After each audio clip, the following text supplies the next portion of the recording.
T M learning centre YouTube ಚಾನಲ್ಗೆ ನಿಮ್ಮೆಲ್ಲರಿಗೂ ಸ್ವಾಗತವನ್ನು ಕೋರ್ತಾ, ಮೌಲ್ಯ ಶಿಕ್ಷಣ ಮತ್ತು ಆರೋಗ್ಯ ಶಿಕ್ಷಣದಲ್ಲಿ ನಾನು ಆರೋಗ್ಯ ಶಿಕ್ಷಣಕ್ಕೆ ಸಂಬಂಧಪಟ್ಟಂತೆ ಹೆಲ್ತ್ ಎಜುಕೇಷನ್ನ 4 ಮತ್ತು 5ನೇ ಘಟಕಗಳನ್ನು ತೊಗೊಂಡು ಬಂದಿದ್ದೀನಿ. ಈ ಹಿಂದೆ 1, 2, 3 ತರಗತಿಗಳನ್ನು ಆಲ್ರೆಡಿ ಕಂಪ್ಲೀಟ್ ಮಾಡಿಕೊಟ್ಟಿದ್ದೀನಿ. ಸಮಯದ ಅಭಾವ ಇರೋದ್ರಿಂದ ನಾನು 4 ಮತ್ತು 5ನೇ ಘಟಕಗಳನ್ನು ಒಟ್ಟಿಗೆ ಈ ಒಂದು ವಿಡಿಯೋದಲ್ಲಿ ಕವರ್ ಮಾಡಲಿಕ್ಕೆ ಪ್ರಯತ್ನ ಮಾಡ್ತಾ ಇದ್ದೀನಿ. ಆ ಒಂದು ಘಟಕಗಳನ್ನು ಓದಿದ ನಂತರ ನಾವೇನು ಮಾಡಬೇಕಾಗುತ್ತೆ, ಕೆಲವೊಂದು ಪ್ರಶ್ನೆಗಳಿಗೆ ಉತ್ತರವನ್ನು ಕೊಟ್ಟು ನಮ್ಮ ಒಂದು ಮೆಮೊರಿ ಪವರ್ ಅಥವಾ ನಾವು ಓದಿರ್ತಕ್ಕಂಥದ್ದು ಸರಿ ಇದೆ ಇಲ್ಲ ಅಂತಕ್ಕಂಥದ್ದನ್ನು ಚೆಕ್ ಮಾಡ್ಕೋಬೇಕಾಗತ್ತೆ. ಎಸ್, ಅಫ್ಕೋರ್ಸ್ ನೀವೀಗ ಓದ್ತಾ ಇದ್ದೀರಿ, ಸಾಕಷ್ಟು ಜನ ತುಂಬ ಜನ ಏನು ಮಾಡಿದ್ದೀರಿ ಅಂದರೆ ಅದರಲ್ಲಿ ಸ್ಟ್ರೆಸ್ಗೊಳಗಾಗಿದ್ದೀರಿ. ಓದುವ ಸಂದರ್ಭದಲ್ಲಿ ಏನಾದರೂ ಡಿಸ್ಟರ್ಬೆನ್ಸ್ ಆದರೆ ತುಂಬಾ ಕೋಪ ಮಾಡ್ಕೊಳ್ತಾ ಇದ್ದೀರಿ. ಇವೆಲ್ಲ ಘಟನೆಗಳು ಆಗ್ತಾ ಇದೆ. ಸೊ ಇದೆಲ್ಲದಕ್ಕೂ ಕಾರಣ ನಿಮ್ಮಲ್ಲಿರ್ತಕ್ಕಂಥ ಒಂದು ಗುಡ್ ಮೋಟಿವೇಶನ್. ಡೋಂಟ್ ವರಿ, ಅದನ್ನು ನೀವು ತಪ್ಪು ಅಂತ ತಿಳ್ಕೊಬೇಡಿ. ಅದನ್ನು ನೀವು ಹೊರಗೆ ಬರಬೇಕು ಅಂತ ಹೇಳಿದ್ರೆ ಸ್ವಲ್ಪ ಹೊತ್ತು ಕಾಮ ಕೂತ್ಕೊಂಡು ಸಮಾಧಾನಲೇ ಉಸಿರಾಡಿ ಆನಂತರ ಮತ್ತೆ ಓದಲಿಕ್ಕೆ ಪ್ರಯತ್ನವನ್ನು ಮಾಡಿ. ನಿಮ್ಮ ಸುತ್ತಮುತ್ತ ಇರತಕ್ಕಂಥ ವಾತಾವರಣ ಏನಾಗಿರಬೇಕು ಅಂದರೆ ಓದೋದಕ್ಕೆ ಪೂರಕವಾಗಿರಬೇಕು. ಹೇಗೆ ಕುವೆಂಪುರವರ ಒಂದು ಮನೆಯ ಸುತ್ತಮುತ್ತ ವಾತಾವರಣ ಕವಿಗಳಿಗೆ ಪೂರಕವಾಗಿತ್ತು, ಹಾಗೆ ನೀವು ಅಭ್ಯಾಸ ಮಾಡಬೇಕಾದ್ರೆ ನಿಮ್ಮ ವಾತಾವರಣ ಕೂಡ ತುಂಬ ಚೆನ್ನಾಗಿರಬೇಕು.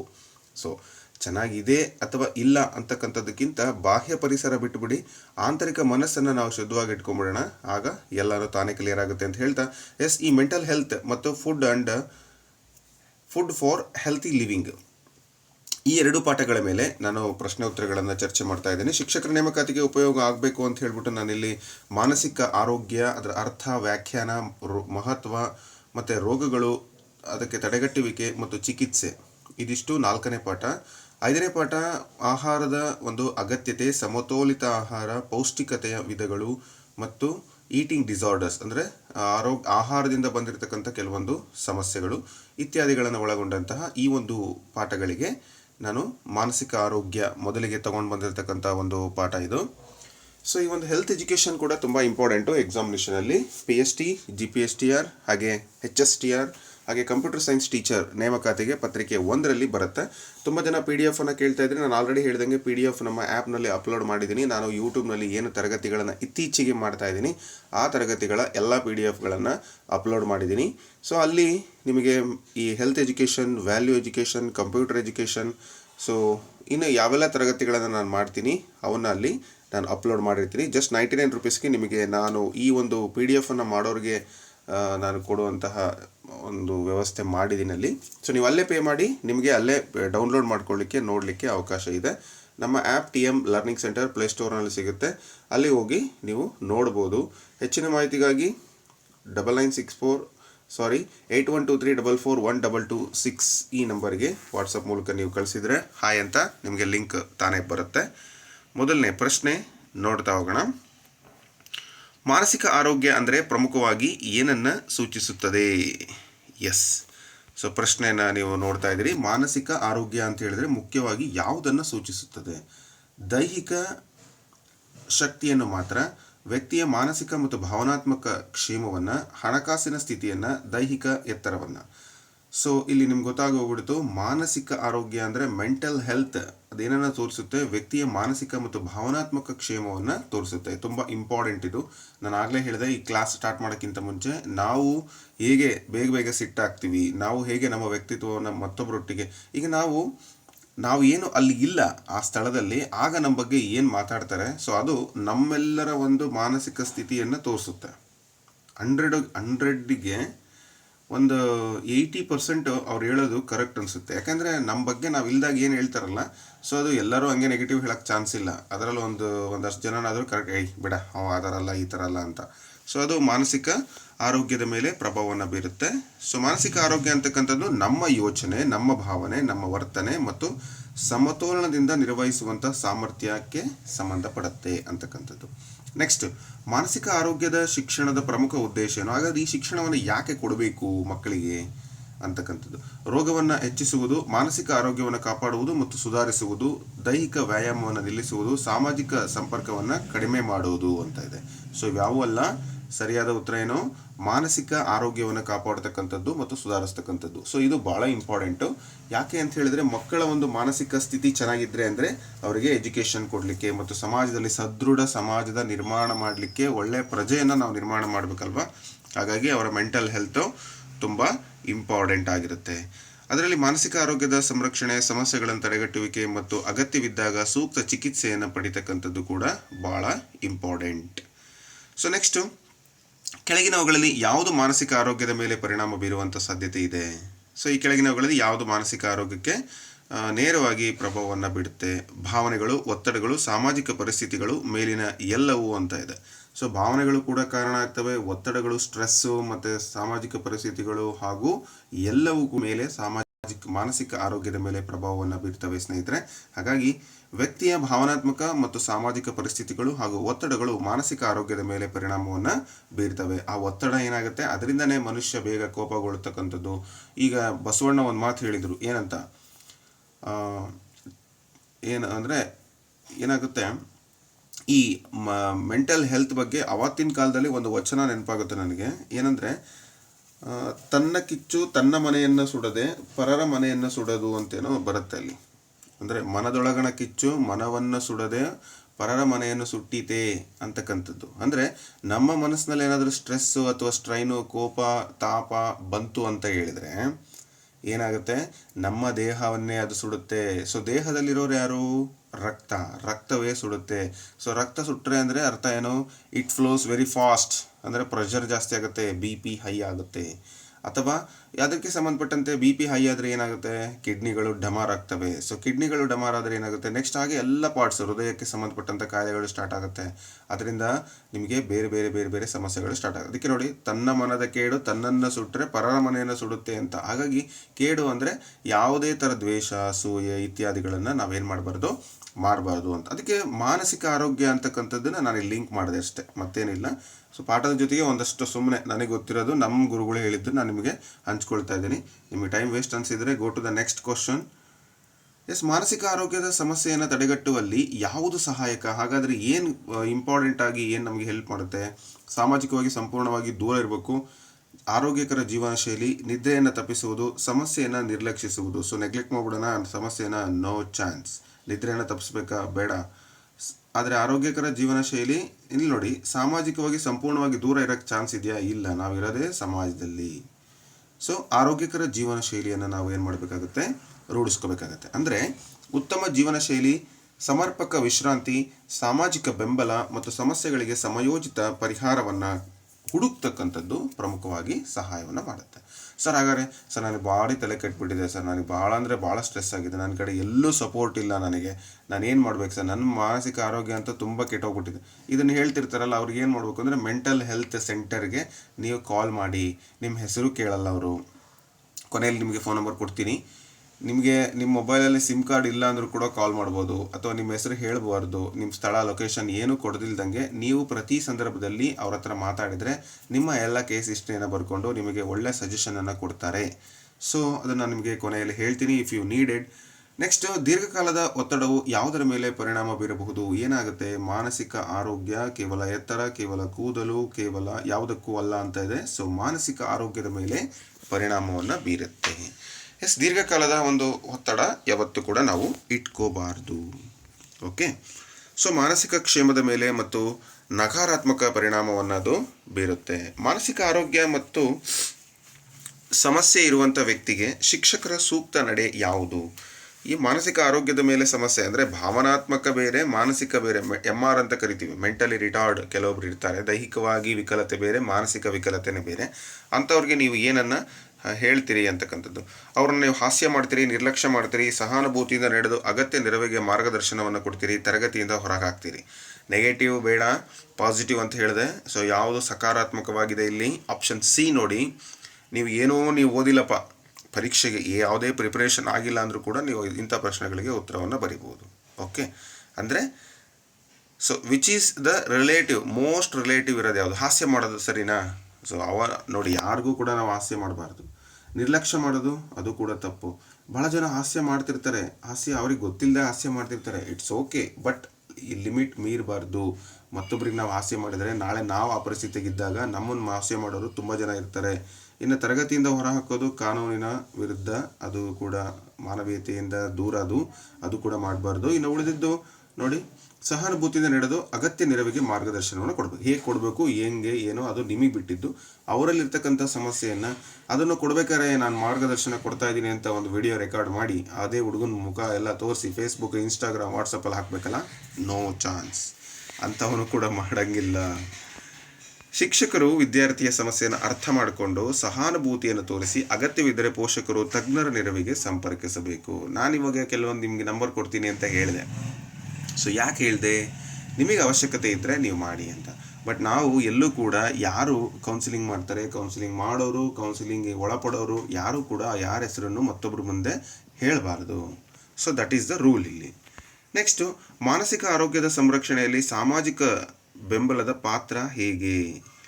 ಸಹಾಯಕ, ಹಾನಿಕಾರಕ, ಯಾವುದೇ ಪಾತ್ರವಿಲ್ಲ, ಅನಗತ್ಯ ಅಂತ ಕೊಟ್ಟಿದ್ದಾರೆ. ಸಾಮಾಜಿಕ ಬೆಂಬಲ ಅಂತಕ್ಕಂಥದ್ದು ಪ್ರಮುಖವಾಗಿ ಇಲ್ಲಿ ಏನಾಗುತ್ತೆ, ಸಮುದಾಯ, ಕುಟುಂಬ, ಸ್ನೇಹಿತರು ಮತ್ತು ಸಮುದಾಯದ ಬೆಂಬಲವು ವ್ಯಕ್ತಿಯ ಮಾನಸಿಕ ಕ್ಷೇಮಕ್ಕೆ ಸಹಕಾರಿಯಾಗುತ್ತೆ. ಸೊ ಅದು ಹೆಲ್ಪ್ ಆಗುತ್ತೆ. ಅವ್ರ ಮಾಹಿತಿಯನ್ನು ಕೊಟ್ಟಾಗ ಅವ್ರು ಯಾಕೆ ಈ ಥರ, ಇವ್ರು ಯಾಕೆ ಈ ಥರ, ಒಂದು ರೀತಿ ಕೇಸ್ ಸ್ಟಡಿ ರೂಪದಲ್ಲಿ ಪ್ರತಿಯೊಂದು ಕಡೆಯಿಂದ ಮಾರ್ಗದರ್ಶನವನ್ನು ತಗೊಂಡು ಮಾಹಿತಿಯನ್ನು ಕಲೆಕ್ಟ್ ಮಾಡಿ ಆ ಮಾಹಿತಿಗೆ ಪೂರಕವಾಗಿ ಅವರು ಹೆಲ್ತ್ಗೆ ಸಹಾಯವನ್ನು ಮಾಡ್ತಾರೆ. ಓಕೆ. ಸೊ ನೆಕ್ಸ್ಟು, ಕೆಳಗಿನ ಯಾವುದು ಮಾನಸಿಕ ಆರೋಗ್ಯಕ್ಕೆ ಸಂಬಂಧಿಸಿದ ವಿಷಯ ಅಂತ ಕೊಟ್ಟಿದ್ದಾರೆ. ಭಾವನೆಗಳು, ಮಾನಸಿಕ ರೋಗಗಳು, ತಡೆಗಟ್ಟುವಿಕೆ, ಮೇಲಿನ ಎಲ್ಲವೂ ಅಂತ ಇದೆ. ಸೊ ಭಾವನೆಗಳು ಹೌದು, ಮಾನಸಿಕ ರೋಗಗಳು ಹೌದು, ತಡೆಗಟ್ಟುವಿಕೆನೂ ಹೌದು, ಮೇಲಿನ ಎಲ್ಲವೂ ಅಂತ ನಾವು ಹೇಳ್ಬೋದು. ಸೊ ಈ ಒಂದು ಪಠ್ಯಕ್ರಮ ಏನು ಪ್ರಿಸ್ಕ್ರೈಬ್ ಮಾಡಿದರೆ ಆ ಒಂದು ಪಠ್ಯಕ್ರಮದಲ್ಲಿ 4ನೇ ಘಟಕದ ಮಾನಸಿಕ ಆರೋಗ್ಯ, ಭಾವನೆಗಳು, ರೋಗಗಳು, ತಡೆಗಟ್ಟುವಿಕೆ ಮತ್ತು ಚಿಕಿತ್ಸೆಯನ್ನು ಒಳಗೊಳ್ಳುತ್ತೆ. ಎಲ್ಲವೂ ಕೂಡ ಇಂಪಾರ್ಟೆಂಟ್ ಆಗುತ್ತೆ. ಇನ್ನು ಮಾನಸಿಕ ಆರೋಗ್ಯದ ಸಮಸ್ಯೆಗಳಿಗೆ ಚಿಕಿತ್ಸೆ ಪಡೆಯುವ ಉದ್ದೇಶ ಏನು? ಯಾಕೆ ಚಿಕಿತ್ಸೆಯನ್ನು ಪಡೆಯಬೇಕು? ಸಮಸ್ಯೆಯನ್ನು ನಿರ್ಲಕ್ಷಿಸುವುದು, ವ್ಯಕ್ತಿಯ ಆರೋಗ್ಯ ಮತ್ತು ಕಾರ್ಯನಿರ್ವಹಣೆಯನ್ನು ಸುಧಾರಿಸುವುದು, ಸಾಮಾಜಿಕ ಸಂಪರ್ಕ ಕಡಿಮೆ ಮಾಡುವುದು, ಸಮಸ್ಯೆಯನ್ನು ಮರೆಮಾಚುವುದು. ವ್ಯಕ್ತಿಯ ಆರೋಗ್ಯ ಮತ್ತು ಕಾರ್ಯನಿರ್ವಹಣೆಯನ್ನು ಸುಧಾರಣೆ ಮಾಡೋದು ಇದರ ಒಂದು ಪ್ರಮುಖ ಉದ್ದೇಶ ಆಗುತ್ತೆ. ಅಂದರೆ ಸೂಕ್ತ ಚಿಕಿತ್ಸೆಯ ಉದ್ದೇಶ ವ್ಯಕ್ತಿಯ ಮಾನಸಿಕ ಆರೋಗ್ಯವನ್ನು ಸುಧಾರಿಸಿ ದೈನಂದಿನ ಜೀವನದಲ್ಲಿ ಉತ್ತಮವಾಗಿ ಕಾರ್ಯನಿರ್ವಹಿಸಲು ಅವನಿಗೆ ಸಹಾಯ ಮಾಡುವಂಥದ್ದೇ ಇದರ ಉದ್ದೇಶ. ನೆಕ್ಸ್ಟ್, ವಿದ್ಯಾರ್ಥಿಗಳ ಮಾನಸಿಕ ಆರೋಗ್ಯವನ್ನು ಬೆಳೆಸಲು ಶಾಲೆಗಳಲ್ಲಿ ಯಾವುದು ಮುಖ್ಯ? ಭಯದ ವಾತಾವರಣ, ಸುರಕ್ಷಿತ ಮತ್ತು ಬೆಂಬಲಾತ್ಮಕ ವಾತಾವರಣ, ನಿರಂತರ ಶಿಕ್ಷೆ, ವಿದ್ಯಾರ್ಥಿಗಳನ್ನು ಪ್ರತ್ಯೇಕಿಸುವುದು. ಎಸ್, ಅಫ್ಕೋರ್ಸ್, ಸುರಕ್ಷಿತ ಮತ್ತು ಬೆಂಬಲಾತ್ಮಕ ವಾತಾವರಣ. ಈ ವಾತಾವರಣವನ್ನು ಮಕ್ಕಳಿಗೆ ನಾವು ಕೊಟ್ಟಾಗ ಅಲ್ಲಿ ಮಾನಸಿಕ ಮತ್ತು ದೈಹಿಕ ಆರೋಗ್ಯ ಅವರಿಗೆ ಚೆನ್ನಾಗಿರುತ್ತೆ ಅಂತಕ್ಕಂಥದ್ದು ಮುಖ್ಯವಾಗಿ ಗೊತ್ತಿರಲಿ. ಸೊ ನೆಕ್ಸ್ಟ್ ಬಂದು ನೋಡಿ, ಅಲ್ಲಿ ಸುರಕ್ಷಿತ, ಸ್ನೇಹಪರ ಮತ್ತು ಬೆಂಬಲಾತ್ಮಕ ಶಾಲಾ ವಾತಾವರಣ ವಿದ್ಯಾರ್ಥಿಗಳ ಮಾನಸಿಕ ಕ್ಷೇಮಕ್ಕೆ ಸಹಾಯವನ್ನು ಮಾಡುತ್ತೆ. ಇನ್ನು ಮಾನಸಿಕ ಆರೋಗ್ಯದ ಬಗ್ಗೆ ತಪ್ಪು ಕಲ್ಪನೆಯನ್ನು ನಿವಾರಿಸಲು ಯಾವುದು ಅಗತ್ಯ? ಯಾಕೆ ತಪ್ಪು ಕಲ್ಪನೆ ಇದೆ, ಅದನ್ನು ನಿವಾರಣೆ ಮಾಡ್ತಕ್ಕಂಥದ್ದು ಯಾವುದು ಅಗತ್ಯ? ಆರೋಗ್ಯ ಶಿಕ್ಷಣ, ಸಮಸ್ಯೆಯನ್ನು ಮರೆಮಾಚುವುದು, ತಪ್ಪು ಮಾಹಿತಿಯನ್ನು ಹರಡುವುದು, ವ್ಯಕ್ತಿಯನ್ನು ದೂರವಿಡುವುದು. ಸೊ ಈ ಒಂದು ಈ ಮಾನಸಿಕ ಆರೋಗ್ಯ ಏನಿದೆ, ಆ ಒಂದು ಮಾನಸಿಕ ಆರೋಗ್ಯಕ್ಕೆ ಸಂಬಂಧಪಟ್ಟಂತೆ ಏನಾದರೂ ಅವರ ಮನಸ್ಸಿನಲ್ಲಿ ತಪ್ಪು ಮಾಹಿತಿ ಇದ್ದರೆ ಅದನ್ನು ನಾವು ಹೇಗೆ ದೂರ ಮಾಡ್ಬೋದು ಅಂತ ಹೇಳಿದರೆ, ಪ್ರಮುಖವಾಗಿ ಆರೋಗ್ಯ ಶಿಕ್ಷಣವನ್ನು ಅವರಿಗೆ ನಾವು ಕೊಡಬೇಕಾಗುತ್ತೆ. ಸೊ ಹೆಲ್ತ್ ಎಜುಕೇಷನ್ನ ಕೊಟ್ಟಾಗ ಅವರು ಸರಿ ಹೋಗ್ತಾರೆ. ಅಂದರೆ ಸರಿಯಾದ ಆರೋಗ್ಯ ಶಿಕ್ಷಣವು ಮಾನಸಿಕ ಆರೋಗ್ಯದ ಬಗ್ಗೆ ಅರಿವು ಮೂಡಿಸಲಿಕ್ಕೆ ಸಹಾಯವನ್ನು ಮಾಡುತ್ತೆ. ನೆಕ್ಸ್ಟ್, ಮಾನಸಿಕ ಆರೋಗ್ಯ ಸಮಸ್ಯೆಯನ್ನು ಗುರುತಿಸಿದಾಗ ಸೂಕ್ತ ಕ್ರಮ ಯಾವುದು? ಸೊ ಈಗ ಒಂದು ಮಾನಸಿಕ ಆರೋಗ್ಯದ ಸಮಸ್ಯೆಯನ್ನು ನೀವು ಗುರುತಿಸ್ತೀರಿ, ಅಂಥ ಸಂದರ್ಭದಲ್ಲಿ ನೀವು ಯಾವ ಕ್ರಮವನ್ನು ಸೂಕ್ತವಾಗಿ ತೆಗೆದುಕೊಳ್ತೀರಾ ಅಂತ. ಅದಕ್ಕೆ ನೀವೇನು ಮಾಡ್ತೀರಿ? ನಾವು ನಿರ್ಲಕ್ಷ್ಯ ಮಾಡಬೇಕು, ಅಪಹಾಸ್ಯ ಮಾಡಬೇಕು, ಅಗತ್ಯವಿದ್ದರೆ ತಜ್ಞರ ಸಹಾಯ ಪಡಿಬೇಕು, ವ್ಯಕ್ತಿಯನ್ನು ಪ್ರತ್ಯೇಕವಾಗಿ ದೂರ ಇಟ್ಬಿಡೋದು. ಬೇರೆ ರೂಮಲ್ಲಿ ಇಡಬೇಕಪ್ಪ, ಅವ್ನು ಕಿರ್ಚಾಡ್ತಾನೆ, ಪರಚಾಡ್ತಾನೆ, ಅವ್ನು ಸರಿ ಇಲ್ಲ ಅಂತ. ಸೊ ನೋ ಚಾನ್ಸ್, ಅದನ್ನು ಆ ಥರ ಮಾಡಬಾರ್ದು, ಅಪಹಾಸ್ಯ ಮಾಡ್ಬಾರ್ದು, ನಿರ್ಲಕ್ಷ್ಯ ಮಾಡಬಾರ್ದು. ಜೊತೆಗೆ ಈ ತಜ್ಞರನ್ನು ಸಂಪರ್ಕ ಮಾಡ್ತಕ್ಕಂಥದ್ದೇ ಭಾರಿ ಇಂಪಾರ್ಟೆಂಟ್. ಸಮಸ್ಯೆಯ ಸ್ವರೂಪವನ್ನು ಅನುಗುಣವಾಗಿ ಸೂಕ್ತ ಆರೋಗ್ಯ ವೃತ್ತಿಪರ ನೆರವನ್ನು ಪಡೆಯುವುದು ಪ್ರಮುಖವಾದದ್ದು. ನನಗೊಂದು ಖುಷಿ ಏನಂದರೆ, ನೀವು ಆನ್ಸರನ್ನು ಮಾಡ್ತಿರ್ತೀರಿ. ನಾನು ವಿಡಿಯೋನ ಮಾಡಿ ನಂತರ ಈ ವಿಡಿಯೋ ಕ್ಲೋಸ್ ಮಾಡಿದ ಮೇಲೆ ತುಂಬ ಜನ ಹೇಳ್ತೀರಿ, ಸರ್ ನೀವು ವಿಡಿಯೋ ಮಾಡಿದಂಥ 30 ಕ್ವಶನ್ಸಲ್ಲಿ ನಾನು 28 ಕ್ವಶನ್ಗೂ ಕರೆಕ್ಟ್ ಆನ್ಸರ್ ಮಾಡಿದೆ ಸರ್ ನಾನು 30ಕ್ಕೂ ಕರೆಕ್ಟ್ ಆನ್ಸರ್ ಮಾಡಿದೆ ಸರ್ ಅಂತ. So that is very good. ಆ ಥರ ಪ್ರಯತ್ನ ಮಾಡ್ತಕ್ಕಂಥದ್ದು ನಿಮ್ಮ ಒಂದು ಕಾನ್ಫಿಡೆನ್ಸನ್ನು ಹೆಚ್ಚು ಮಾಡುತ್ತೆ. ಸೊ ಅದು ಭಾಳ ಒಂದು ಖುಷಿ ಅದು. ಅದೇ ಥರನೇ ನೀವೇನು ಮಾಡಬೇಕು, ಇನ್ನಷ್ಟು ಟೆಕ್ಸ್ಟ್ ಬುಕ್ಗಳು D.Ed ಅಲ್ಲಿ ಕಲ್ತಿರ್ತೀರಿ, ಅಥವಾ ಆರೋಗ್ಯ ಶಿಕ್ಷಣ ಹಳೆಯ ಟೆಕ್ಸ್ಟ್ ಬುಕ್ಗಳು, ಈ ಗೌರ್ಮೆಂಟ್ ಟೆಕ್ಸ್ಟ್ ಬುಕ್ಗಳಿದ್ವಲ್ಲ ಅವು, ಯಾವುದಾದ್ರೂ ಆಥರ್ಗಳ ಪುಸ್ತಕಗಳು, ಅಥವಾ ನಿಮ್ಗೇನು ಮೊಬೈಲಲ್ಲಿ ಉಚಿತವಾಗಿ ಬರ್ತಾವಲ್ಲ PDF ಆ ನೋಟ್ಸ್ಗಳು ಅಂಥವನ್ನೆಲ್ಲ ನೀವು ಸ್ಟಡಿ ಮಾಡಿ ಮ್ಯಾಕ್ಸಿಮಮ್ ನೀವೇನಾಗಬೇಕು, ಕಾನ್ಫಿಡೆನ್ಸನ್ನು ಇಟ್ಕೋಬೇಕು. ಸಿಲೆಬಸ್ ಪ್ರಕಾರ ಎಲ್ಲನೂ ಓದಿ, ಇನ್ನೂ ಅವರು ಸಿಲೆಬಸ್ ಬಿಟ್ಟು ಕೇಳೋ ಚಾನ್ಸಸ್ ಇರುತ್ತೆ. ಹಂಗೆ ನೀವು ಫಿಕ್ಸ್ ಇದೇ ಸಿಲೆಬಸ್ ಇದೆ ಇಷ್ಟೇ ಅಂತ ನೀವು ಅಂದ್ಕೊಳ್ಬೇಡ್ರಿ. 1 or 2 ಕ್ವಶನ್ಸ್ ಎಕ್ಸ್ಟ್ರಾ ಇದ್ದೇ ಇರುತ್ತೆ. ರೈಟ್. ಸೊ ನೀವು ಆನ್ಸರ್ ಮಾಡ್ತಿದ್ದೀರಿ ನನ್ನೊಟ್ಟಿಗೆ ಅಂತ ಹೇಳ್ತಾ, ಮಾನಸಿಕ ಆರೋಗ್ಯ ಶಿಕ್ಷಣವು ಯಾವ ಕ್ಷೇತ್ರಕ್ಕೆ ಸಂಬಂಧಪಡುತ್ತೆ? ಯಾವುದಕ್ಕೆ? ನಿಮ್ಗೆ ಗೊತ್ತಿದೆ, ಮಾನಸಿಕ ಮತ್ತು ಭಾವನಾತ್ಮಕ ಕ್ಷೇಮ. ನೆಕ್ಸ್ಟ್, ಮಾನಸಿಕ ಆರೋಗ್ಯದ ಸಮಸ್ಯೆಗಳನ್ನು ತಡೆಗಟ್ಟುವಲ್ಲಿ ಯಾವುದು ಪ್ರಮುಖವಾಗಿ ಮುಖ್ಯ? ಅರಿವು, ಆರೋಗ್ಯಕರ ಅಭ್ಯಾಸಗಳು, ಸಮಯೋಚಿತ ನೆರವು, ಎಲ್ಲವೂ ಅಂತ ಇದೆ. ಸೊ 100% ಮಾನಸಿಕ ಆರೋಗ್ಯ ಅಂತ ಹೇಳಿದರೆ ಅದರ ಅರಿವಿರಬೇಕು, ಆರೋಗ್ಯಕರ ಅಭ್ಯಾಸಗಳಿರಬೇಕು, ಸಮಯೋಚಿತ ನೆರವು ಇರಬೇಕು, ಮೇಲಿನ ಎಲ್ಲವೂ ಅಂತಕ್ಕಂಥದ್ದು ಸರಿಯಾದ ಉತ್ತರ ಆಗುತ್ತೆ. ಇನ್ನು ಪಠ್ಯಕ್ರಮದ ಪ್ರಕಾರ 4ನೇ ಘಟಕದ ಮುಖ್ಯ ವಿಷಯ ಯಾವುದು? ಅಂದರೆ ಈ ಆರೋಗ್ಯ ಶಿಕ್ಷಣ ಮಾನಸಿಕ ಆರೋಗ್ಯ ಪಾಠದ ಮುಖ್ಯ ವಿಷಯ ಯಾವುದು? ಪ್ರಥಮ ಚಿಕಿತ್ಸೆ, ಮಾನಸಿಕ ಆರೋಗ್ಯ, ಸಂತಾನೋತ್ಪತ್ತಿ ಆರೋಗ್ಯ, ಸಾಮಾಜಿಕ ಆರೋಗ್ಯ ಅಂತ ಇದೆ. ಸೊ ಸರಿಯಾದ ಉತ್ತರ ಮಾನಸಿಕ ಆರೋಗ್ಯ.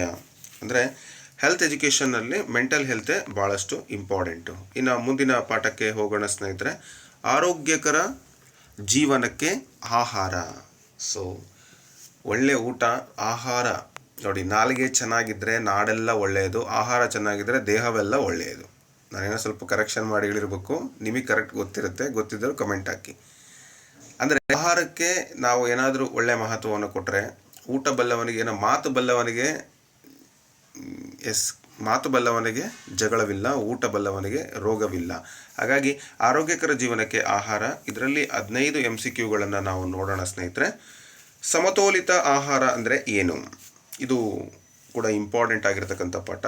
ಮಕ್ಕಳಿಗೆ ನಾವು ಸಮತೋಲಿತ ಆಹಾರದ ಬಗ್ಗೆ ತಿಳಿಸ್ಕೊಡ್ತೀವಿ. ಏನಂಗಂದರೆ ಸಮತೋಲಿತ ಆಹಾರ ಅಂತ ಹೇಳಿದರೆ, ಸಮತೋಲಿತ ಆಹಾರ ಅಂತಂದರೆ ಕೇವಲ ಒಂದೇ ರೀತಿಯ ಆಹಾರವನ್ನು ಸೇವಿಸ್ತಕ್ಕಂಥದ್ದು, ಅಥವಾ ದೇಹಕ್ಕೆ ಅಗತ್ಯವಿರುವ ಪೋಷಕಗಳನ್ನು ಸೂಕ್ತ ಪ್ರಮಾಣದಲ್ಲಿ ಒಳಗೊಂಡಂಥ ಆಹಾರ. ಕೇವಲ ಹಣ್ಣು ತಿನ್ನಬೇಕು, ಕೇವಲ ಪ್ರೋಟೀನ್ ಸೇವಿಸಬೇಕು. ಸೊ ಒಂದೇ ರೀತಿಯ ಆಹಾರ ಅಲ್ಲ, ಬರೇ ಹಣ್ಣು ತಿನ್ನೋದಲ್ಲ, ಪ್ರೋಟೀನ್ ಅಲ್ಲ, ದೇಹಕ್ಕೆ ಅಗತ್ಯವಿರುವ ಪೋಷಕಗಳನ್ನು ಸೂಕ್ತ ಪ್ರಮಾಣದಲ್ಲಿ ಒಳಗೊಂಡಂಥ ಆಹಾರವನ್ನು ನಾವು ತಿನ್ನಬೇಕಾಗುತ್ತೆ. ಅಂದರೆ ನಮ್ಮ ದೇಹಕ್ಕೆ ಏನೇನೆಲ್ಲ ಅಗತ್ಯ ಇದೆ? ಬೆಳವಣಿಗೆ, ಶಕ್ತಿ ಮತ್ತು ವಿವಿಧ ಪೋಷಕಾಂಶಗಳು, ಏನೋ ರೋಗದ ವಿರುದ್ಧ ಹೋರಾಡ್ತಕ್ಕಂತಹ ಒಂದು ಪೋಷಕಾಂಶಗಳು, ಮೈಕ್ರೋನ್ಯೂಟ್ರಿಯೆಂಟ್ಸ್ ಅಂದರೆ ಈಗ ಖನಿಜಾಂಶಗಳು. ಸೊ ಇವೆಲ್ಲವೂ ಕೂಡ ನಮ್ಮ ಶರೀರಕ್ಕೆ ಬೇಕಾಗುತ್ತೆ. ಅವನ್ನೆಲ್ಲವನ್ನು ಕೂಡ ನಾವೇನು ಮಾಡಬೇಕು? ಈಕ್ವಲ್ ಕ್ವಾಂಟಿಟಿಯಲ್ಲಿ ತಗೋಬೇಕು, ಅಂದರೆ ರಿಕ್ವೈರ್ಡ್ ಕ್ವಾಂಟಿಟಿಯಲ್ಲಿ ತಗೋಬೇಕು. ಸಮತೋಲಿತ ಪ್ರಮಾಣದಲ್ಲಿ ತಗೊಂಡಾಗ ನಮ್ಮ ಆರೋಗ್ಯ ಚೆನ್ನಾಗಿರುತ್ತೆ. ನೆಕ್ಸ್ಟ್, ಆಹಾರದ ಪ್ರಮುಖ ಅಗತ್ಯತೆಗಳಲ್ಲಿ ಯಾವುದು ಸೇರಿದೆ? ಆಹಾರದ ಅಗತ್ಯತೆಗಳಲ್ಲಿ ಶಕ್ತಿಯನ್ನು ಒದಗಿಸ್ತಕ್ಕಂಥದ್ದು, ಬೆಳವಣಿಗೆ ಮತ್ತು ಸಹಾಯ ಮಾಡುವಂಥದ್ದು, ದೇಹದ ಕಾರ್ಯಗಳು ನಿಯಂತ್ರಿಸಲು ಮತ್ತು ಸಹಾಯ ಮಾಡಲಿಕ್ಕೆ, ಮೇಲಿನ ಎಲ್ಲವೂ ಅಂತ ಇದೆ. ಸೊ ಆಗಲೇ ಒಂದು ಪ್ರಶ್ನೆ ನೋಡಿದ್ವಲ್ಲ, ಅದಕ್ಕೆ ಮೋಸ್ಟ್ ರಿಲೇಟೆಡ್ ಆಗೇ ಇದೆ. ಹಾಗಾಗಿ ಮೇಲಿನ ಎಲ್ಲ ಅಂಶಗಳು ಆಹಾರದ ಪ್ರಮುಖ ಅಗತ್ಯತೆಗಳಲ್ಲಿ ಸೇರ್ತವೆ. ಮೇನ್ ಎನರ್ಜಿ ಬೇಕು, ಗ್ರೋತ್ ಆಗಬೇಕು, ಮತ್ತು ವಿವಿಧ ಕಾರ್ಯನಿರ್ವಹಣೆಗೆ ಅತ್ಯಂತ ಅವಶ್ಯಕವಾಗಿ ಬೇಕು. ನೆಕ್ಸ್ಟ್, ಅಪೌಷ್ಟಿಕತೆ ಅಂದರೆ ಏನು? ಈಗ ಅದನ್ನು ಇಂಗ್ಲೀಷ್ನಲ್ಲಿ ನಾವೇನಂತ ಮಾಲ್ ನ್ಯೂಟ್ರಿಷನ್ ಅಂತ ಕರೀತಾರೆ. ಅಪೌಷ್ಟಿಕತೆ ಅಂದರೆ ಏನು ಅಂತ ಕೇಳಿದರೆ, ದೇಹಕ್ಕೆ ಅಗತ್ಯವಾದ ಪೋಷಕಾಂಶಗಳ ಅಸಮತೋಲನ, ಯಾವಾಗಲೂ ಹೆಚ್ಚು ಆಹಾರವನ್ನು ಸೇವಿಸುವುದು, ನೀರು ಕುಡಿಯುವುದು, ವ್ಯಾಯಾಮ ಮಾಡುವುದು. ಸೊ ಇದನ್ನು ಅಪೌಷ್ಟಿಕತೆ ಅಂತ ನಾವು ಹೇಳಲ್ಲ. ಆಹಾರದ ಬಗ್ಗೆ, ಆಹಾರ ಸರಿಯಾದ ಪ್ರಮಾಣದಲ್ಲಿ ಸಿಗದೇ ಇರೋದನ್ನು ನಾವು ಅಪೌಷ್ಟಿಕತೆ ಅಂತ ಕರಿತೀವಿ. ಆಹಾರ ಅಂದರೆ ಪೋಷಕಾಂಶಗಳು, ದೇಹಕ್ಕೆ ಅಗತ್ಯವಾದ ಪೋಷಕಾಂಶಗಳ ಅಸಮತೋಲನ ಸರಿಯಾದ ಉತ್ತರ. ಅಂದರೆ ಪೋಷಕಾಂಶಗಳ ಕೊರತೆ ಅಥವಾ ಅಧಿಕತೆ ಅಥವಾ ಅಸಮತೋಲನದಿಂದ ಅಪೌಷ್ಟಿಕತೆ ಉಂಟಾಗುತ್ತೆ. ಕೆಳಗಿನವುಗಳಲ್ಲಿ ಯಾವುದು ಪೋಷಕಾಂಶದ ವರ್ಗಕ್ಕೆ ಸೇರಿದೆ? ಪೋಷಕಾಂಶಗಳ ವರ್ಗಕ್ಕೆ ಸೇರ್ತಕ್ಕಂಥದ್ದು ಯಾವುದು? ಕಾರ್ಬೋಹೈಡ್ರೇಟ್, ಪ್ರೋಟೀನ್, ಕೊಬ್ಬು, ಮೇಲಿನ ಎಲ್ಲವೂ. ಸೊ ಎಲ್ಲವೂ ಅಂತಕ್ಕಂಥದ್ದು ಆಹಾರದ ಪೋಷಕಗಳು. ಆಹಾರದ ಪೋಷಕಗಳು ಯಾವುವು? ಕಾರ್ಬೋಹೈಡ್ರೇಟ್, ಪ್ರೋಟೀನ್, ಕೊಬ್ಬು. ನಿಮಗೆ ಇನ್ನೊಂದು ಅಂಶ ಗೊತ್ತಿರಲಿ, ಈ ಕಾರ್ಬೋಹೈಡ್ರೇಟು ಮತ್ತು ಕೊಬ್ಬು, ಎಣ್ಣೆ, ಲಿಪಿಡ್ ಅಂತ ಏನು ಕರಿತೀವಿ, ಇವು ನಮ್ಮ ದೇಹಕ್ಕೆ ಶಕ್ತಿಯನ್ನು ಒದಗಿಸುವಂಥ ಆಹಾರಗಳು. ಕಾರ್ಬೋಹೈಡ್ರೇಟ್ಗಿಂತ ಎಣ್ಣೆ ಹೆಚ್ಚು ಶಕ್ತಿಯನ್ನು ನಮಗೆ ಒದಗಿಸುತ್ತೆ. ಸೊ ಕೊಬ್ಬು ಮತ್ತು ಕಾರ್ಬೋಹೈಡ್ರೇಟು ಶಕ್ತಿಯನ್ನು ಕೊಡ್ತಕ್ಕಂಥ ಪೋಷಕಗಳು. ಪ್ರೋಟೀನ್ ಏನು ಮಾಡುತ್ತೆ ಸರ್ ಅಂದರೆ, ಇದು ಬೆಳವಣಿಗೆ, ಓಕೆ. ಸೊ ಈ ಬೆಳವಣಿಗೆಯನ್ನು ಹೆಚ್ಚು ಮಾಡ್ತಕ್ಕಂಥ ಬೆಳವಣಿಗೆ ನಿಯಂತ್ರಣ ಮಾಡ್ತಕ್ಕಂಥದ್ದು ಬೆಳವಣಿಗೆಗೆ ಪೂರಕವಾದಂಥ ಆಹಾರ ಪೋಷಕಾಂಶ ಯಾವುದು ಅಂದರೆ ಪ್ರೋಟೀನ್. ಓಕೆ, ಇವೆಲ್ಲ ನಿಮಗೆ ಗೊತ್ತಿರಲಿ. ಇನ್ನು ಈ ವಿಟಮಿನ್ಗಳು ಮತ್ತು ಮಿನರಲ್ಸ್ಗಳು ಅಂತ ಬರುತ್ತೆ, ಖನಿಜಗಳು ಮಿನರಲ್ಗಳು ಅಂತ ಹೇಳ್ತೀವಲ್ಲ. ಸೊ ಈ ವಿಟಮಿನ್ಗಳು ಮತ್ತು ಮಿನರಲ್ಗಳು, vitamin A, B, vitamin C, ಇವೆಲ್ಲ ವಿಟಮಿನ್ಗಳು ಏನು ಮಾಡ್ತಾವಪ್ಪ ಅಂತಂದರೆ ನಮ್ಮ ಶರೀರಕ್ಕೆ ರೋಗ ನಿರೋಧಕ ಶಕ್ತಿಯನ್ನು ತಂದು ಕೊಡ್ತವೆ ಮತ್ತು ಅವುಗಳ ಡಿಫಿಷಿಯನ್ಸಿಯಿಂದ ಸಾಕಷ್ಟು ರೋಗಗಳು ಬರುತ್ತೆ. ಅದನ್ನು ಕೂಡ ನಿಮ್ಮ ಪರೀಕ್ಷೆಗೆ ಕೇಳ್ತಾರೆ. ಸೊ ಬಿ ರಿಮೆಂಬರ್, ಅವನ್ನು ಕೂಡ ನೆನಪಿಟ್ಕೊಳ್ಳೋದು ತುಂಬ ಒಳ್ಳೆಯದು. ಇನ್ನು ದೇಹದ ಬೆಳವಣಿಗೆ ಮತ್ತು ಅಂಗಗಳ ನಿರ್ಮಾಣಕ್ಕೆ ಪ್ರಮುಖವಾದ ಪೋಷಕಾಂಶ ಯಾವುದು? ಸರ್ ಹೇಳ್ಬಿಟ್ರಲ್ಲ ಸರ್ ಅಡ್ವಾನ್ಸ್ ಆಗಿ, ನಾವು ಇನ್ನೇನು ಹೇಳೋದು, ಹಾಗೆಲ್ಲ ಮಾಡಬೇಡ್ರಿ ಸರ್. S, protein. ಮತ್ತು ಇನ್ನೊಂದು ನಿಮ್ಗೆ ಗೊತ್ತಿರಲಿ, ನೀರು ಕೂಡ ಒಂದು ಪೋಷಕಾಂಶನೇ. ಸೊ ಎಲ್ಲ ದೇಹದ ಬೇರೆ ಬೇರೆ ಚಟುವಟಿಕೆಗಳಿಗೆ ನೀರು ಕೂಡ ತುಂಬಾ ಇಂಪಾರ್ಟೆಂಟ್ ಆಗಿ ಬೇಕು. ಓಕೆ, ನೆಕ್ಸ್ಟ್, ಆಹಾರದಲ್ಲಿ ಪೋಷಕಾಂಶಗಳ ಕೊರತೆಯಿಂದ ಉಂಟಾಗುವಂಥ ಸ್ಥಿತಿಗೆ ನಾವು ಏನಂತ ಕರಿತೀವಿ? ಪೋಷಕಾಂಶಗಳ ಕೊರತೆ, ಈಗ ಆಲ್ರೆಡಿ ನೀವು ಅದನ್ನು ನೋಡಿದ್ರಿ, ಆ ಪ್ರಶ್ನೆನ ಏನಂತಾರೆ? ಅಪೌಷ್ಟಿಕತೆ ಅಂತ ಕರೀತಾರೆ. ನೆಕ್ಸ್ಟು, ಆರೋಗ್ಯಕರ ಜೀವನಕ್ಕೆ ಆಹಾರ ಹೇಗಿರಬೇಕು ಅಂತ ಕೇಳಿದರೆ, ಸೊ ಆರೋಗ್ಯಕರ ಜೀವನಕ್ಕೆ ಆಹಾರ ಜಂಕ್ ಫುಡ್ಡು, ಆಹಾರವಿಲ್ಲದೆ ಇರುವುದು, ಒಂದೇ ರೀತಿಯ ಆಹಾರ ಸೇವಿಸುವುದು ಅಥವಾ ವೈವಿಧ್ಯಮಯ ಮತ್ತು ಸಮತೋಲಿತ ಆಹಾರವನ್ನು ಸೇವಿಸ್ತಕ್ಕಂಥದ್ದು. ಎಸ್, ಸಮತೋಲಿತ ಮತ್ತು ವೈವಿಧ್ಯಮಯ ಎಲ್ಲ ರೀತಿಯ ಆಹಾರಗಳನ್ನು ತಿನ್ನಬೇಕು. ಆರೋಗ್ಯಕರ ಆಹಾರ ಅಂತ ಹೇಳಿದರೆ ವಿವಿಧ ರೀತಿಯ ಆಹಾರದ ಗುಂಪುಗಳು ಅಗತ್ಯವಾದ ಪೋಷಕಾಂಶಗಳನ್ನು ಪಡಿತಕ್ಕಂಥದ್ದು ಆರೋಗ್ಯಕರ ಆಹಾರಕ್ಕೆ ಒಳ್ಳೆಯ ಉದಾಹರಣೆ. ಅಂದರೆ ನಾವೀಗ ಕಾರ್ಬೋಹೈಡ್ರೇಟನ್ನು ಅತಿ ಹೆಚ್ಚು ತಿನ್ನೋದಕ್ಕಿಂತ ಬೇರೆ ಬೇರೆ, ಫಾರ್ ಎಕ್ಸಾಂಪಲ್ ನಮ್ಮ ಒಂದು ಪ್ಲೇಟಲ್ಲಿ ಏನಾಗಿರಬೇಕು, ತರಕಾರಿಗಳಿರಬೇಕು, ಹಣ್ಣುಗಳು ಇರಬೇಕು, ಜೊತೆಗೆ ಆಹಾರ ಅಂದರೆ ಅನ್ನ ಅಥವಾ ಮುದ್ದೆ ಅಥವಾ ಚಪಾತಿ, ರೊಟ್ಟಿ ಏನಾದರೂ ಇರಲಿ, ಅದ್ರ ಜೊತೆಗೆ ಏನು ಈ ತರಕಾರಿಗಳು ಅವನ್ನೆಲ್ಲವನ್ನು ನಾವು ಹೆಚ್ಚಿಗೆ ಫೈಬರ್ ಕಂಟೆಂಟನ್ನು ಹೆಚ್ಚಿಗೆ ನಾವು ಬಳಸೋದು ತುಂಬ ಒಳ್ಳೆಯದು. ಡಿಸಾರ್ಡರ್ ಅಂದರೆ ಏನು? ಆಹಾರ ಸೇವನೆಗೆ ಸಂಬಂಧಿಸಿದ ಅಸ್ವಸ್ಥ ಮಾದರಿಗಳು, ಸಾಮಾನ್ಯ ವ್ಯಾಯಾಮ, ನೀರು ಕುಡಿಯುವ ಅಭ್ಯಾಸ, ನಿದ್ರೆಯ ವಿಧಾನ. ಈಟಿಂಗ್ ಡಿಸಾರ್ಡರ್ ಅಂದರೆ ಆಹಾರ ಸೇವನೆಗೆ ಸಂಬಂಧಿಸಿದ ಅಸ್ವಸ್ಥ ಮಾದರಿಗಳು ಅಂತ ನಾವು ಹೇಳ್ತೀವಿ. ಈಟಿಂಗ್ ಡಿಸಾರ್ಡರನ್ನು ನಾವು ಆ ಒಂದು ಕ್ಯಾಟಗರಿಗೆ ಸೇರಿಸ್ತೀವಿ. ನೆಕ್ಸ್ಟ್, ಸಮತೋಲಿತ ಆಹಾರದ ಮುಖ್ಯ ಉದ್ದೇಶ ಯಾವುದು ಅಂದರೆ ದೇಹಕ್ಕೆ ಹೆಚ್ಚು ಪೋಷಕಗಳನ್ನು ಒದಗಿಸ್ತಕ್ಕಂಥದ್ದು, ಕೇವಲ ತೂಕ ಹೆಚ್ಚಿಸುವುದು, ಕೇವಲ ತೂಕ ಕಡಿಮೆ ಮಾಡುವುದು, ಹಸಿವನ್ನು ಹೆಚ್ಚಿಸುವುದು ಅಂತ ಇದೆ. ಸೊ ಸಮತೋಲಿತ ಆಹಾರದ ಮುಖ್ಯ ಉದ್ದೇಶ ಏನಪ್ಪ ಅಂದರೆ ದೇಹಕ್ಕೆ ಅಗತ್ಯವಾದ ಪೋಷಕಗಳನ್ನು ಒದಗಿಸ್ತಕ್ಕಂಥದ್ದು, ಅದರ ಮೂಲಕ ಒಳ್ಳೆಯ ಆರೋಗ್ಯವನ್ನು ಕಾಪಾಡುವುದು ಒಳ್ಳೆಯದು. ಅಂದರೆ ಸದೃಢ ದೇಹದಲ್ಲಿ ಸದೃಢ ಮನಸ್ಸಿರುತ್ತೆ. ಆಹಾರ ಕೂಡ ತುಂಬ ಇಂಪಾರ್ಟೆಂಟು. ಆಹಾರ ಚೆನ್ನಾಗಿಲ್ಲ ಅಂದರೆ ದೇಹ ಚೆನ್ನಾಗಿರಲ್ಲ, ದೇಹ ಚೆನ್ನಾಗಿಲ್ಲ ಅಂದರೆ ಮನಸ್ಸು ಚೆನ್ನಾಗಿರಲ್ಲ, ಮನಸ್ಸು ಚೆನ್ನಾಗಿಲ್ಲ ಅಂದರೆ ಮುಂದಿಂದೆಲ್ಲನೂ ಚೆನ್ನಾಗಿರಲ್ಲ. ನೆಕ್ಸ್ಟು, ಕೆಳಗಿನವುಗಳಲ್ಲಿ ಯಾವುದು ಆಹಾರದ ಅಗತ್ಯತೆಯನ್ನು ಹೆಚ್ಚು ಸಂಬಂಧಿಸಿದೆ? ಶಕ್ತಿ, ಬೆಳವಣಿಗೆ, ದೇಹದ ನಿರ್ವಹಣೆ, ಮೇಲಿನ ಎಲ್ಲವೂ. ಎಲ್ಲವೂ ಕೂಡ ಇಂಪಾರ್ಟೆಂಟ್ ಅಲ್ವಾ? ಅಪೌಷ್ಟಿಕತೆಯ ವಿಧಗಳನ್ನು ತಿಳಿದುಕೊಳ್ಳುವುದು ಏಕೆ ಮುಖ್ಯ? ಪೌಷ್ಟಿಕ ಸಮಸ್ಯೆಯನ್ನು ಗುರುತಿಸಲಿಕ್ಕೆ, ಆಹಾರವನ್ನು ಸಂಪೂರ್ಣವಾಗಿ ತ್ಯಜಿಸಲು, ವ್ಯಾಯಾಮ ನಿಲ್ಲಿಸಲು, ನಿದ್ರೆಯನ್ನು ಕಡಿಮೆ ಮಾಡಲು.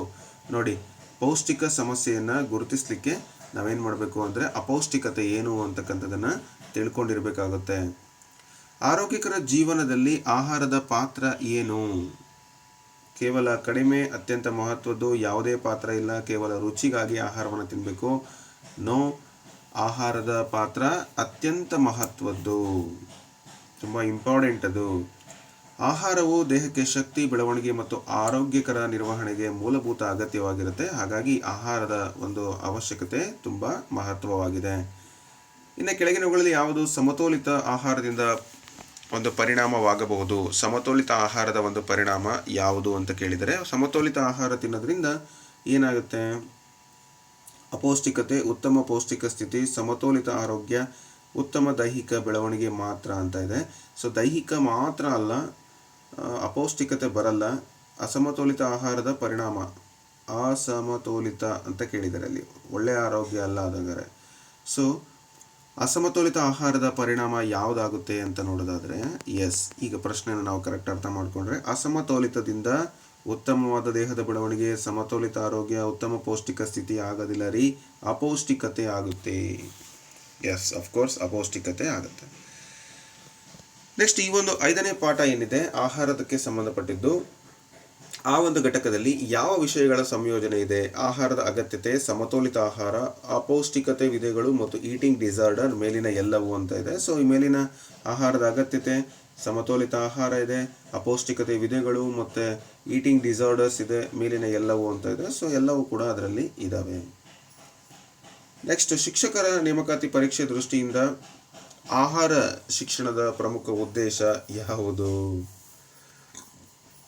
ಆಹಾರ ಶಿಕ್ಷಣವನ್ನು ಯಾಕೆ ಕೊಡಬೇಕು ಅಂತ. ಯಾಕೆ ಕೊಡಬೇಕು? ಕೇವಲ ಆಹಾರದ ಹೆಸರನ್ನು ನೆನಪಿಟ್ಕೊಳ್ಬೇಕು. ಆರೋಗ್ಯಕರ ಆಹಾರದ ಆಯ್ಕೆ ಮತ್ತು ಪೌಷ್ಟಿಕತೆಯ ಅರಿವನ್ನು ಮೂಡಿಸುವುದು, ಆಹಾರದ ಸೇವನೆ ಸಂಪೂರ್ಣವಾಗಿ ನಿಲ್ಲಿಸುವುದು, ಕೇವಲ ತೂಕದ ಬಗ್ಗೆ ತಿಳಿಸುವುದು ಅಂತ ಇದೆ. ಸೊ ಇಲ್ಲಿ ಕೂಡ ನಿಮಗೆ ಈಸಿಯಾದ ಪ್ರಶ್ನೆ ಇದು, ಇದನ್ನೇನು ನಿಮಗೆ ಕಷ್ಟ ಆಗೋದಿಲ್ಲ. ಆರೋಗ್ಯಕರ ಆಹಾರದ ಆಯ್ಕೆ ಮಾಡುವಂಥದ್ದು, ಪೌಷ್ಟಿಕತೆಯ ಅರಿವನ್ನು ಮೂಡಿಸ್ತಕ್ಕಂಥದ್ದು ಇಲ್ಲಿ ಪ್ರಮುಖವಾಗಿ ನಾವು ನೆನಪಿಟ್ಕೊಳ್ಬೇಕು. ಯಾಕೆಂದರೆ ಆರೋಗ್ಯಕರ ಜೀವನಕ್ಕೆ ಆಹಾರದ ಅಗತ್ಯತೆ, ಸಮತೋಲಿತ ಆಹಾರ ಮತ್ತು ಅಪೌಷ್ಟಿಕತೆ ಅರಿವು ಪ್ರಮುಖವಾಗಿದೆ.